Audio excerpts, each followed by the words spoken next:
My daughter knew about my affair and helped me keep it secret until my husband found out and snapped. Hey Reddit, my name is Xander, and I've got a story that I never thought I'd have to tell. It's about my family, or at least the family I thought I had. Up until a few months ago, if anyone had asked me, I'd have said we were picture perfect. I lived in this snug, warm house on the outskirts of Boise, Idaho with my wife Kalea, our daughter Elodie, who's 12, and a hyper little beagle named Sparky. I'm talking about a life straight out of those TV shows where everyone gets along.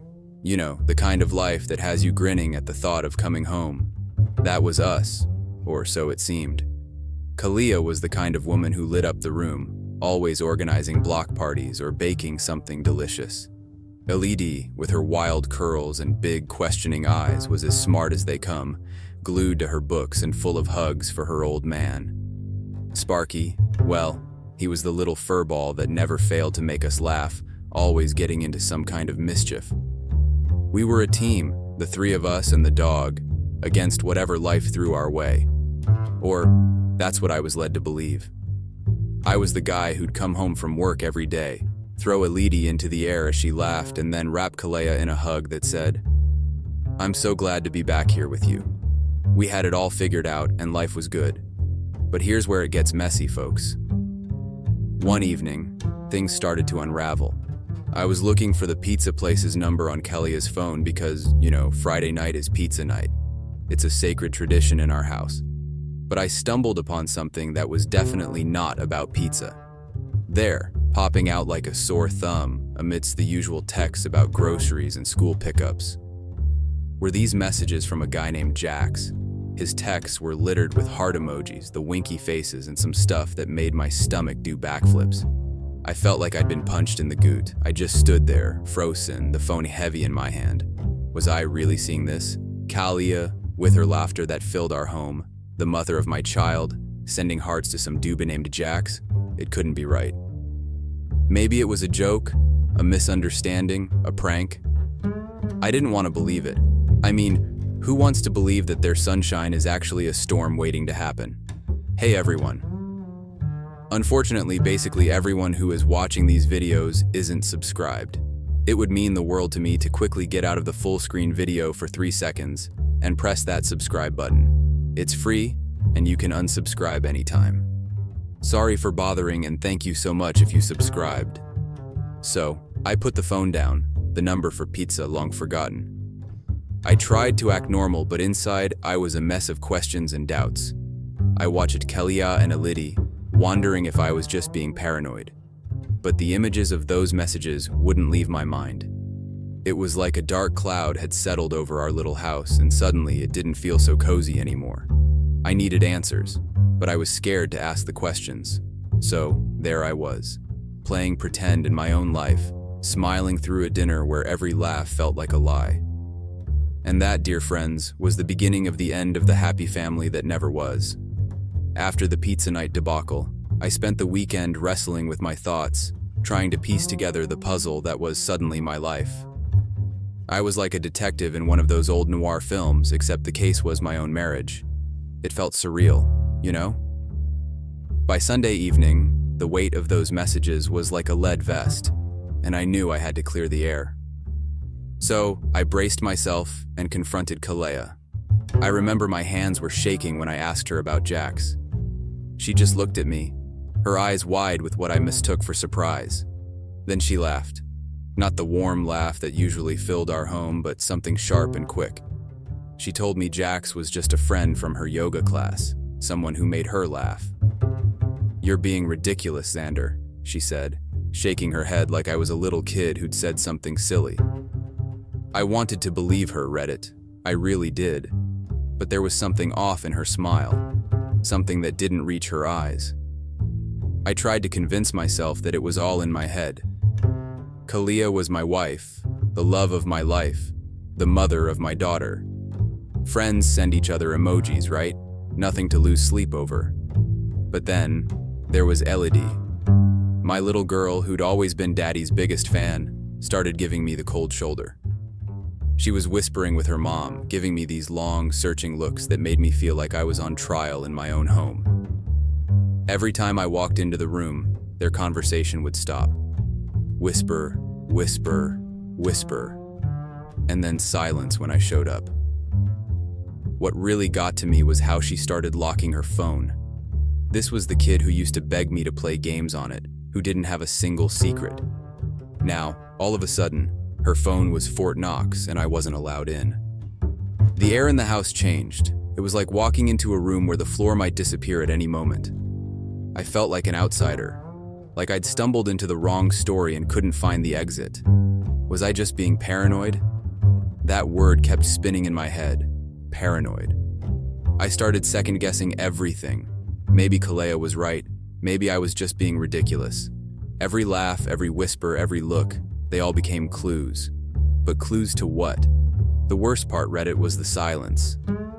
The silence when I asked how their day was and got nothing but mumbles in return. The silence when I tried to hug Kalea and she'd gently push me away, saying she was tired or not feeling well. The silence in my head when I tried to convince myself that everything was okay. I started to doubt my own thoughts, my own feelings. I'd look in the mirror, and instead of seeing Xander, the loving husband and father, I saw a stranger, a man who didn't know his own wife and kid anymore. It was like standing on a bridge, watching the water below, and not knowing if you jumped whether you'd swim or sink. Hey again, Reddit. So, where were we? Ah yes, in the thick of my own personal soap opera. I wish I could tell you things got better, but life's not in the habit of handing out fairy tale twists. I remember it was a Thursday night when I overheard that conversation, the one that turned the nagging doubts into screaming alarms.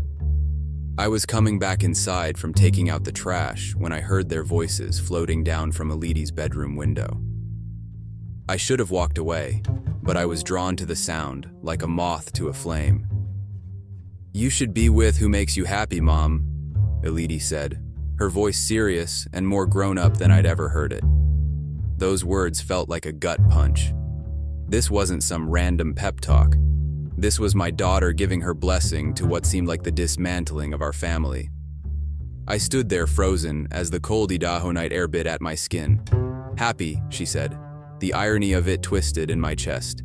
Here I was, trying to keep us all happy by playing the part of the clueless husband. A few days later, the second domino fell. I was on our home computer when I noticed it running slower than usual. Being the semi-tech savvy dad that I am, I decided to do some digital cleaning. Kalea's email was logged in. She must have forgotten to log out. And there it was, a folder marked work stuff. Innocent enough, but the universe has a sick sense of humor. Curiosity got the best of me, and I clicked. Work stuff? Not unless her job included exchanging love letters and cozy photos with Jax, whose face was now more familiar to me than my own reflection. Each email was a hammer building a coffin for our marriage. My dearest Kalea, I long for the next time we're together. You are my true happiness. I couldn't breathe. There it was, the life I didn't know, laid bare in pixelated confessionals and JPEG secrets. My heart raced. A mix of anger and heartbreak churned in my stomach. Confrontation was inevitable. This time, I had proof, solid and undeniable. So I faced Kalea with her own words, the emails printed out and laid between us like a challenge. But she was a fortress. She denied it all, with a fire in her eyes that I'd never seen before. She accused me of invading her privacy, of being a control freak. "Don't you trust me, Xander?" she spat, as if I was the one who had brought strangers into our marriage. She turned my world upside down, making me feel guilty for uncovering the truth. And for a moment, a fleeting, weak moment, I doubted myself. I wondered if I was the villain in her story, the bad guy who snooped and pried and broke the sacred trust between man and wife. But no, Reddit, I wasn't the bad guy. I was just the guy who couldn't see the wool that had been pulled over his eyes. The guy who believed in a happy family portrait, not realizing it was drawn with disappearing ink. The stage was set, the players were ready, and the lies were just beginning to unravel. I told Kalea I had a business trip. A last-minute deal that couldn't wait. Real important stuff. She kissed me goodbye with that same detached peck that had become the norm. And Olivia. She barely glanced up from her phone to wave me off. As I drove away, I could see Kalia's silhouette at the window, phone already in hand. My gut twisted. I didn't head to the airport. Instead, I parked a street over in my buddy's beat-up Camaro. There I was, slouched in the driver's seat, baseball cap pulled low, heart thumping in my chest. It felt like a stakeout in my own life, which is about as messed up as it sounds. Hours ticked by, and doubt started to eat at me. What if I was wrong? What if those messages and emails were just... what? A fantasy? A joke? But then, as the afternoon sun began to dip, painting the Boise sky in shades of fire, I saw them. Kalia walked out, dressed up like it was date night. But the date wasn't with me. Moments later, Jax appeared, that too familiar stranger. My breath hitched as they met on the sidewalk, laughing about something I couldn't hear, couldn't be a part of. Their hands found each other, and that's when my heart didn't just break, it shattered. They were headed to Luciano's, the kind of place with cloth napkins and a wait list, the kind of place we'd saved for anniversaries and whispered sweet nothings over candlelight. I followed at a distance, the Camaro's engine a low growl beneath the city sounds. From a parking spot across the street, I watched them through the restaurant window. They picked a table, our table, near the back with a view of the park. When Jax kissed her hand across the white tablecloth, it was like watching a scene from someone else's life. Only I knew all the lines. I wanted to storm in there, to flip tables and demand answers. But I didn't. I sat there, a silent spectator to my own tragedy, fury boiling over, hands clenched so tight, my knuckles turned white. It was real. All of it. The lies, the sneaking around, the betrayal. It was as tangible as the leather of the steering wheel beneath my grip. Living in a bad dream? No, this was worse. In dreams, you wake up. There's relief. But there was no waking up from this. No escape from the sting of betrayal. It seared through me, hot and fierce, leaving me to smolder in the wreckage of what I once thought was a happy life. And there, parked in shadows with a heart full of lead, I realized the depth of the lie I'd been living. This wasn't an accident, it wasn't a mistake, it was a choice, her choice. And it tortured everything. You'd think after the stakeout stunt I'd have had enough drama to last a lifetime. But there's something about getting sucker punched by life. You either lie down and take it, or you stand up and start swinging. So, I went for round 2 with the truth clenched in my fists. I waited until the next day, after the images had seared into my brain, turning every thought into a live wire. I couldn't eat, couldn't sleep, couldn't look at Kalia without seeing her laughing it up with Jax. When I confronted her, it was with a phone full of pictures, evidence that was as clear as daylight. This time, there was no room for denial, no corner to twist the truth into something else. I held up my phone, the photos glaring back at us in the quiet of our kitchen. "You and Jax," I said, voice steady as a drumbeat. "At Luciano's, at our table." I watched her, waiting for the mask to slip, for the lies to crumble. Kalia's face went through a gallery of emotions, shock, fear, anger, until it settled on something that looked like sorrow. "Xander," she whispered, and there was a tremor in her voice, the first note of realness I'd heard in months. She broke down then, tears spilling over, hands shaking. The affair wasn't news anymore, but the why. It was a gut punch. "You changed, Xander. You stopped being fun. You got so serious and dull. Jax, he's exciting. He makes me feel alive." It was as if she'd handed me the blame, gift-wrapped, like I was the one who'd pushed her into someone else's arms. I stood there, dumbfounded, anger boiling into rage. Then, Elidie. She'd been a silent shadow in the hallway, but at her mother's cry, she burst in like a summer storm. "Dad, how could you?" she screamed, her little face twisted in anger. "You made Mom unhappy. You're a liar." My own kid, my little girl, looked at me like I was the monster under the bed, the villain in the story. The world fell away. It was just her words, stabbing at me, each one a verdict of guilt. I wanted to reach out to her, to explain, to make her see. But she was past listening. There it was, my family. A house of cards in a windstorm. The confrontation I'd thought would be the end was just another beginning, a twisted path into a thicket of blame and hurt. I was the husband who'd lost his wife to a fantasy, the father whose daughter had turned against him, the man who thought he could fix things, only to find that some breaks can't be mended.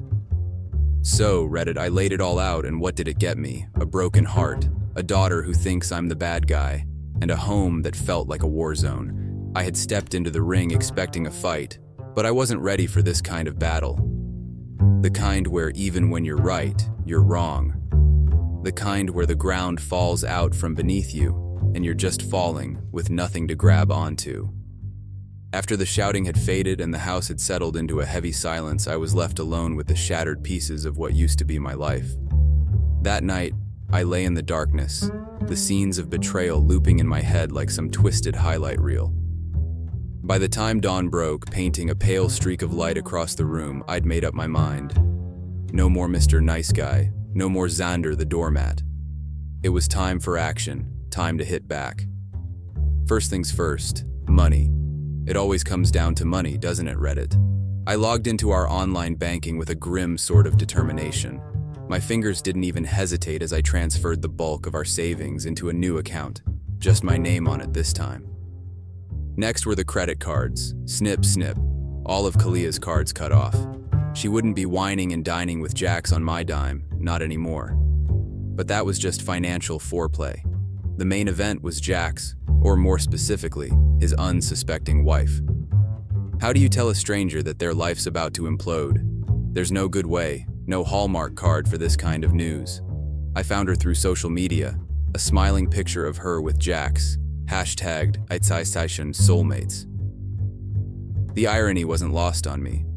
I called her, heart pounding like a drum solo, and asked if we could meet. She sounded puzzled, but agreed. We picked a neutral place, a coffee shop, where the baristas were too busy to eavesdrop. Sitting across from her, I felt like I was holding a grenade with the pin already pulled. I took a deep breath and laid it all out, the emails, the photos, the late-night whispers. She listened, her face going from confusion to horror to a kind of numb resignation. I watched her world crumble, saw the pain in her eyes, and something in me fractured. What was I doing? Was I serving justice or just spreading the pain? But there was no going back. I'd opened Pandora's box, and all the dark things flew out wild and uncontrollable. She thanked me with a voice that was barely a whisper and walked away. I don't know what happened to her after, but I knew I'd set fire to Jax's life just as surely as he'd helped torch mine. I drove home that day feeling like an avenging angel, cold and righteous. But as the adrenaline faded, doubt crept in. I'd struck back, but at what cost? Kalia's world was shaken, sure, but so was Elidi's. And Jax's wife, another victim in a game she didn't even know she was playing. Revenge is a strange thing, Reddit.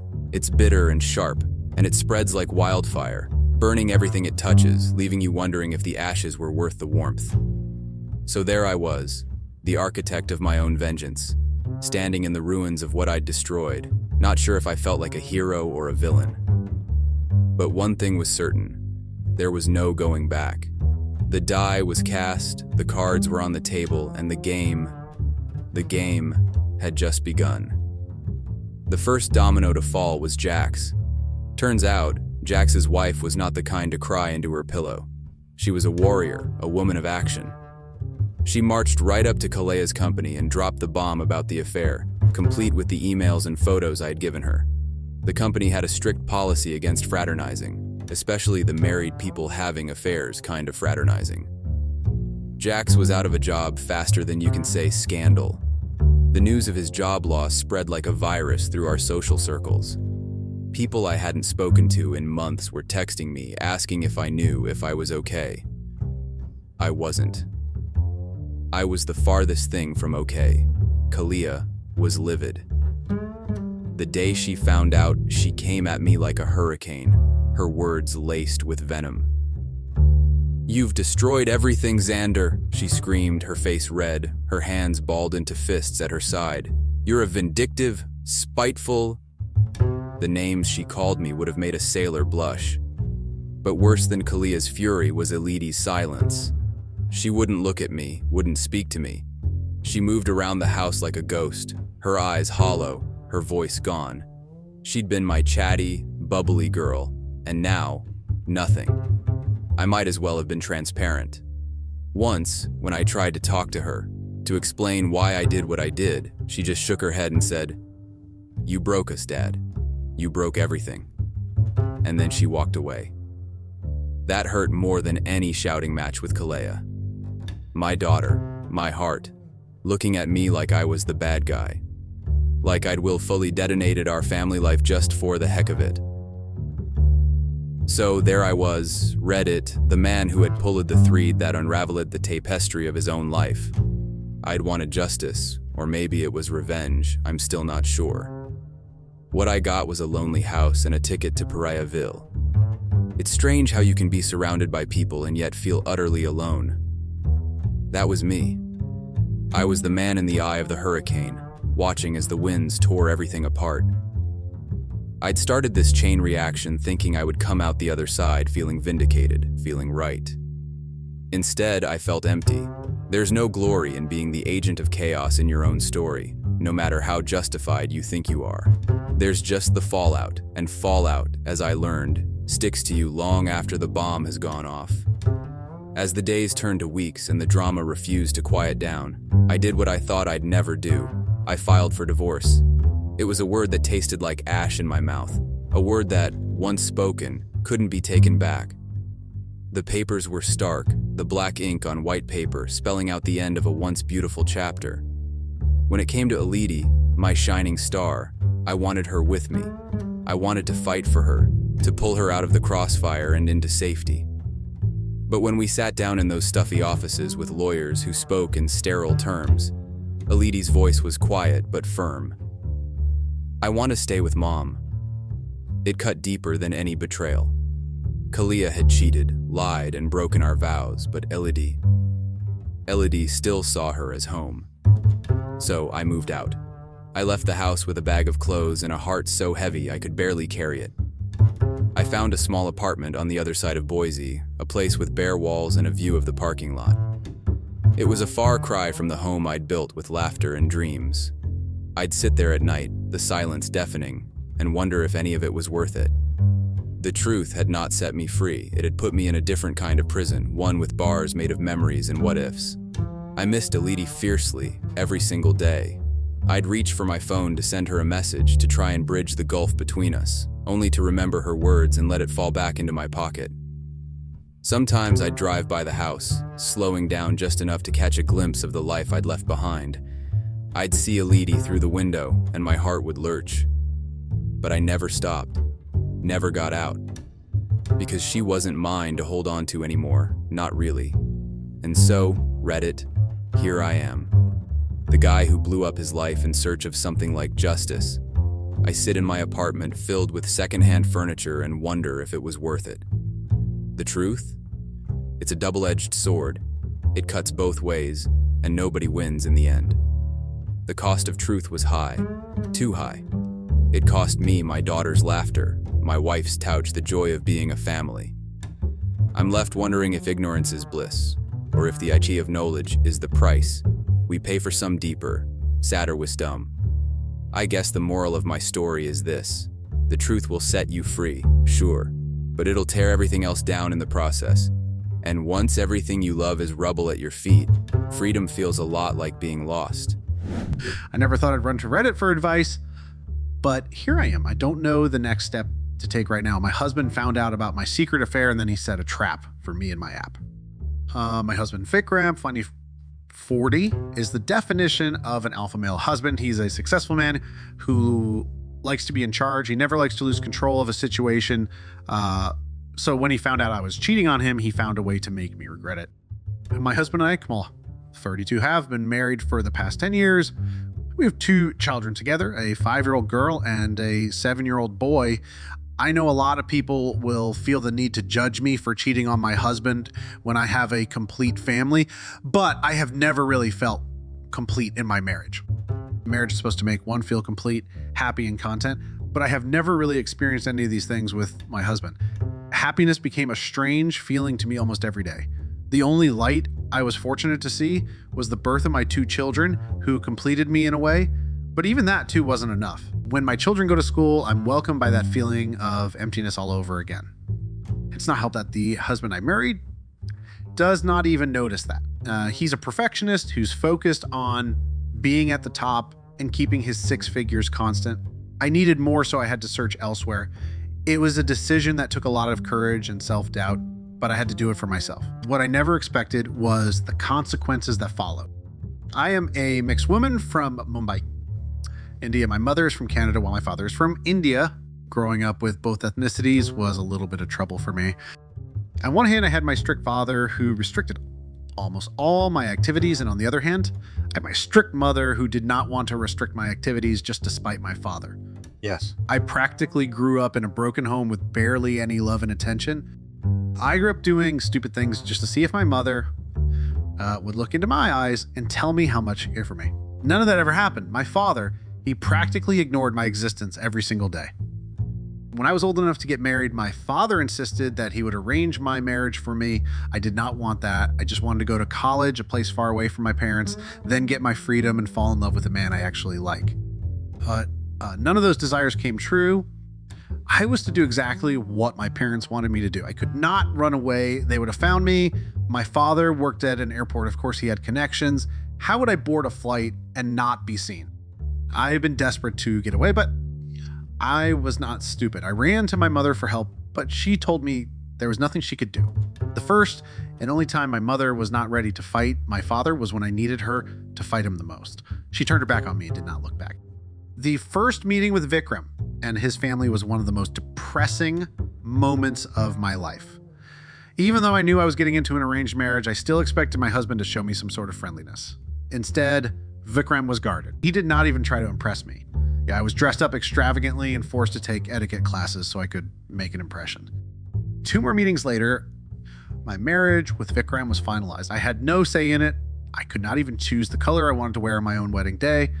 The man I was meant to marry had not even spoken a single word to me before our marriage. Like I felt suffocated because I began to feel like I didn't truly deserve to be happy. I always thought my marriage would make up for all the happiness I lacked as a child. Vikram was good looking and wealthy, but none of that really mattered to me. I wanted to know who he was inside. I wanted to connect with my husband on an emotional level, but Vikram did not look like someone who was ready for that on our wedding day. My parents pulled me to the side and warned me not to do anything to ruin the wedding. They were afraid I'd change my mind and run away. I felt like laughing at that very moment. I thought they wanted to at least hug me and tell me how much they'll miss me. Even if it was a lie, I wanted to hear them say it. None of that happened. All I got was threats and unnecessary talks about being a dutiful wife. After the wedding, I was told that Vikram and I were going to move to Australia. Yes, I was only informed after the marriage. No one told me I'd be moving before the wedding. Maybe they thought it wasn't important since my opinion would not matter anyway. And my wedding was horrible. My wedding night had to be miserable. I was a virgin. Yes, I was a very shy virgin who hadn't even kissed a boy's cheek before. I did not know what to expect that night. So I was a nervous mess. When Vikram and I got to our hotel room, he just turned off the lights and went to sleep. No, I did not feel relieved. I felt stuck. It's not because he did not touch me. Didn't even know anything about sex back then. What hurt me was the fact that the man I married could not even start a conversation with me. I tried talking to him on our way to the hotel that night, but I could just tell that his replies were forced and uninterested. He did not even tell me good night before he laid down on the bed and fell asleep that night. As a girl who was already quite damaged, I felt like I had made the biggest decision of my life by marrying a stranger. Do you know what the worst part was? It was not even my decision at all. My parents chose him for me. When Vikram and I moved to Australia, I tried to start a new life there. Even though I was quite disappointed in the husband I got, I was determined to make our marriage work. I tried starting conversations with him, making jokes, and even disturbing him while he was busy working. So this worked for a while, and he warmed up to me a little. When I say he warmed up, I meant in his own little way. He would answer my questions, laugh at my jokes, and lean into my touches with time. We were friendly enough to start sleeping together. That was how I got my 2 wonderful children. Vikram and I would have sex 3 times a week or more if we wanted. We'd also talk about random things and joke with each other, but that was it. He was no longer a stranger physically and mentally, but emotionally he was. For many months, I felt like I was greedy for not feeling complete. I felt like he was trying his best to warm up to me, yet I was the one who wasn't satisfied. I actually felt guilty for not being happy. It's something I struggled with internally for a long time. I actually began to hate myself because I was a housewife who just stayed home and awaited her husband's return just so she could feel validated. I saw my daughter and son brought some light into my life when they were born. Their births were 2 years apart, but they play like twins. I love them with every single vein in me. They stopped my emotional problems for a while, but even that was temporary. When they were old enough to go to school, my loneliness came back. I would dwell in my sad thoughts for hours before they returned. What I struggled most with was understanding what love meant. I grew up without love, so I could never really understand what it was or recognize when I was at the receiving end of it. For a long time, I thought my husband loved me and I loved him too, but one day I realized that all we had was an understanding, and understand that we were stuck together for life. So we better not make each other's life difficult. That was when I made my decision. I took the first independent step of my whole life 2 years ago when my husband came back from work, and I told him I wanted to start going to college. He was surprised at my request and did not even take me seriously until I told him the same thing 2 days later. At first, he tried to talk me out of it and talk about how the children needed me, but I told him the children had school and extra lessons. He told me that he earned enough to take us a lifetime, so I should not bother getting into college. He insisted that college was important for me, and it was not about getting a career to make money. After a lot of deliberation and a series of phone calls, yes, he called my parents and his parents to ask for permission. I was finally allowed to start college. When I started college, a part of me felt light and happy. I was already 30 then, but I did not care. I now had something to look forward to every day. I made new friends and learned to laugh a little. College felt like a place to spread my wings and fly as high as I wanted. One day after classes, a guy named Freed, 1828, offered to give me a lift. I politely declined because I already had a car that was designated to drive me home, but Fred was not ready to take no for an answer. He got out of his car and practically begged me to let him give me a ride. I found the situation funny and ridiculous, so I declined once again and left in my designated car. From that day, Fred kept offering me a ride home. At some point, after 2 weeks, I sent my car back and gave in. Feed was so happy. There had been a huge smile on his face. We chatted during the ride home and honestly felt nice to meet someone new. Fred drove me home. The weeks that followed after that, it was not a problem because Vikram was not usually home till 9 p.m. in the night. I closed from college at 5 p.m. Fred and I became friends after 1 month of getting to know each other. It felt nice to have a friend, someone to talk to, and someone who actually wanted to know you without a reason behind it. I could tell that there was a physical attraction between us, but I tried to brush it off because I was still very married to Vikram. I really did, but for a woman who had been deprived of real love all her life, my resistance was not strong enough.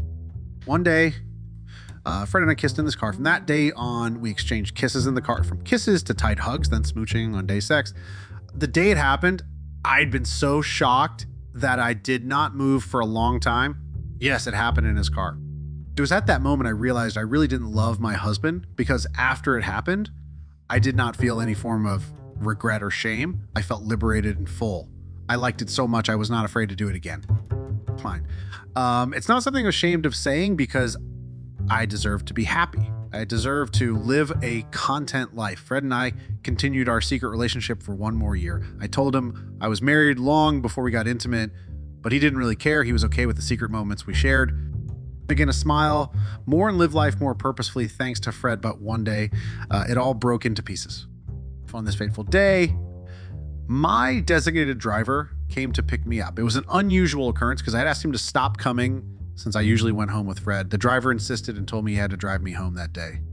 Fred had invited me to his house, so I did not want to disappoint him. I refused to follow my driver and went to Fred's house. My husband was on a business trip and my kids were at Vikram's sister's place, so I did not plan on going back home. Fred cooked dinner for both of us, lit candles, and played some very nice music. It felt like I was in a dream, and to be honest, I didn't really want to wake up. I felt genuinely happy after a long time. I liked the feeling of content I had in that moment. I shared with Fred. I knew what I was doing was wrong, but everything that happened to me in my life had been wrong. I wanted to be selfish for once in my life. Wanted to choose myself, and I did just that. Had a passionate night with a man that was not my husband. The next morning, I woke up in Fred's t-shirt. I was thirsty and went to grab some water to drink from the kitchen. I remember hearing a knock on the door, and when I opened the door, I was shocked to see Vikram standing there. He looked like he could kill me at that moment. I was too shocked to move or say a word. I could see the anger in his eyes that day. The way he glared at me and pushed me out of the way. Fred ran downstairs to see what was happening, and that was when he met Vikram. Vikram punched Fred till he was bleeding. I had been so scared that I started to scream. I got the shock of my life when I saw my designated driver at the door with 2 policemen. That was when everything seemed to make sense. I realized that Vikram must have noticed that I no longer used my designated driver, so started to keep an eye on me. He lied that he was going on a business trip. He just wanted to follow me and catch me red-handed.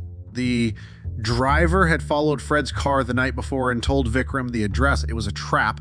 Vikram found out I was cheating on him, so he set a trap for me and Fred. Vikram always wanted to be in control no matter what. I cheated and got out of his control, so he wanted to catch me in the act his own way. I thought that was all, but Vikram had me and Fred arrested. I know some of you might wonder who gets arrested for cheating. Well, Fred and I got arrested, but it was not for cheating. The police found drugs in Fred's garden and in his car, so we were arrested for the illegal possession of drugs. Of course, it was all framed by Vikram. Fred had a heart condition and could not even smoke. How did drugs suddenly appears, and then Vikram was right there to notice it. Our explanations fell on deaf ears and we were detained for 3 days. It was Fred's friend that got us out on bail. That was 2 months ago. Vikram sent me packing and I was served with divorce papers immediately. The only thing I'm worried about now is my children. They mean a lot to me. I don't want Vikram to get full custody in court. What should I do? Should I beg him to take me back for the sake of my children? Please help me. Update. So it's been a year and I decided to add an update since a lot of people read my story. Fred and I are still together. I live with him. I'm still in college trying to finish up and get a job. Fred has been helpful and he's been taking good care of me. Vikram tried his best to get full custody of our children. He even used his wealth, but the court concluded that the children needed me in their lives. We now co-parent cordially and try to maintain a civil relationship for our children. My parents called me just to disown me over the phone when they found out what happened, but I didn't really care. They were never really loving parents to begin with. The first few months after getting caught were horrible, but I took each day seriously and fought my way out. My life is not perfect, but at least for the first time in my whole existence, I chose myself. That's all that matters to me. I now understand what care and love means. I'd rather live a fulfilled life with nothing than an empty one with everything. I lost my wealthy husband, but I got my peace and happiness, which is priceless. I hope my journey to freedom inspires someone else. The journey ends here, guys. Bye.